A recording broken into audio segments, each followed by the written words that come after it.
Good morning. पिछले कक्षा में हम लोग पढ़े थे व्यंजन। ये व्यंजन के आगे लेक्चर है, तो हम लोग ये देखेंगे जो व्यंजन है इसमें प्रणत्व के आधार पर व्यंजन के कितने प्रकार हैं। बच्चों, सबसे पहले क्या करना है कि जो लिखा गया है उसको क्या करना है, आपको कॉपी में नोट करना है और उसको याद भी करना है। तो हम लोग आगे बढ़ते हैं और पढ़ते हैं प्रणत्व के आधार पर व्यंजन के कितने प्रकार होते हैं। तो प्रणत्व के आधार पर व्यंजन के दो प्रकार होते हैं। एक को बोलते हैं अल्पप्राण और दूसरे को बोलते हैं महाप्राण। तो प्रश्न यह उठता है कि अल्पप्राण किसे कहते हैं। तो जिन व्यंजनों के उच्चारण में मुख से कम हवा निकलती है अल्पप्राण व्यंजन कहलाती है। और जो अल्पप्राण व्यंजन है प्रत्येक वर्ग का पहला, तीसरा और पांचवा व्यंजन अल्पप्राण ध्वनियां कहलाती है। अब समझने की बात यह है कि पहला, तीसरा और पांचवा व्यंजन किसे कहेंगे। तो यहाँ आपको लिखा गया है एग्जाम्पल में, जैसे हम लोग ले लेते हैं कवर्ग है, चवर्ग है, तवर्ग है, तवर्ग है, पवर्ग है। तो इसमें हम लोग ले लेते हैं वो हम लोग पहला वर्ग मान लेंगे, इसको सेकेंड वर्ग, इसको थर्ड वर्ग, इसको फोर्थ और इसको फिफ्थ मान लेते हैं। तो यहाँ लिखा हुआ है प्रत्येक वर्ग का पहला। ये देखिए कवर्ग का पहला क्या हो जाएगा क, चवर्ग का पहला च, तवर्ग का पहला ट, तवर्ग का त और पवर्ग का प। इसी तरह आगे बढ़ेंगे तो तीसरा क्या हो जाएगा ग, ज, ध, द और भ। और आगे बढ़ेंगे तो पांचवा वर्ण कौन सा हो जाएगा ढ, य, न और म। तो ये सभी व्यंजन वर्ण कहलाएंगे। जैसे यहाँ एग्जांपल में लिखा गया है क, ग और हम च, झ, ज और य, यहाँ ट, ड, न, ढ इत्यादि ये सभी अल्पप्राण व्यंजन के अंतर्गत आते हैं। अब दूसरी का बढ़ते हैं, 2 नंबर में ये है महाप्राण किसे कहते हैं। तो जिन व्यंजनों के उच्चारण में मुख से अधिक हवा निकले, वे महाप्राण व्यंजन कहलाते हैं।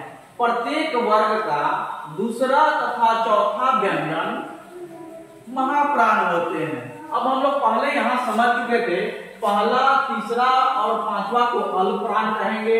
तो फिर बच क्या गया इसमें दूसरी का और चौथा, यानी कवर्ग का सेकेंड ले लेते हैं ख, चवर्ग का ये, ठीक है ना।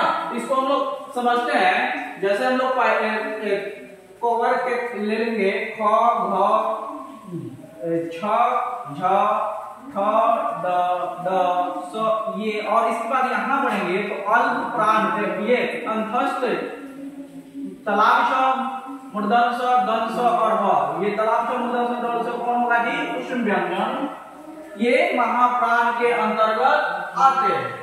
आगे बढ़ेंगे तो घोषत्व के आधार पर, यानी घोषत्व के आधार पर व्यंजन की संख्या कितनी होती है। तो यहाँ हम लोग देख लेंगे घोषत्व के आधार पर व्यंजन की संख्या भी 2 ही होती है। एक को बोलते हैं अघोष व्यंजन, यानी अघोष व्यंजन किसे कहते हैं। जिन व्यंजनों के उच्चारण में, यानी जो व्यंजन हम लोग उच्चारित कर रहे हैं उसमें स्वर तंत्रिका में कंपन हो, यानी बोलने में आपके स्वर जो है जहां से बोला जाता है वहां पर कंपन न हो। ध्यान से देखिएगा, कंपन न हो, अघोष व्यंजन कहलाते हैं। प्रत्येक वर्ग का पहला तथा दूसरा व्यंजन, अब इसमें देख लेते हैं पहला व्यंजन तथा दूसरा व्यंजन। पहला कौन है क, ख, च, छ, ट, ठ, थ, प, फ और तलाभिष, मूर्धन्य, दंश को अघोष व्यंजन कहते हैं। अब दूसरी का ले लेते हैं सघोष व्यंजन किसे कहते हैं। तो जिन व्यंजनों के उच्चारण में स्वर तंत्रिका में कंपन हो, इसमें क्या हो सघोष में कंपन हो, सघोष या घोष व्यंजन कहते हैं। इसका दो नाम है, सघोष कहेंगे या घोष व्यंजन कहते हैं। और प्रत्येक वर्ग का तीसरा, चौथा और पांचवा, यहाँ ले लेते हैं तीसरा, चौथा और पांचवा।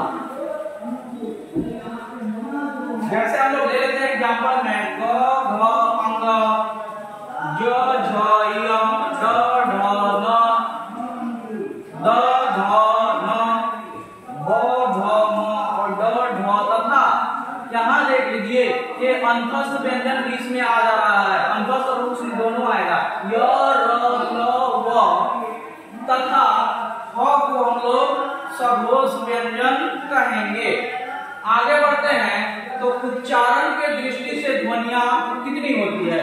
तो उच्चारण के दृष्टि से ध्वनियां 3 होती है।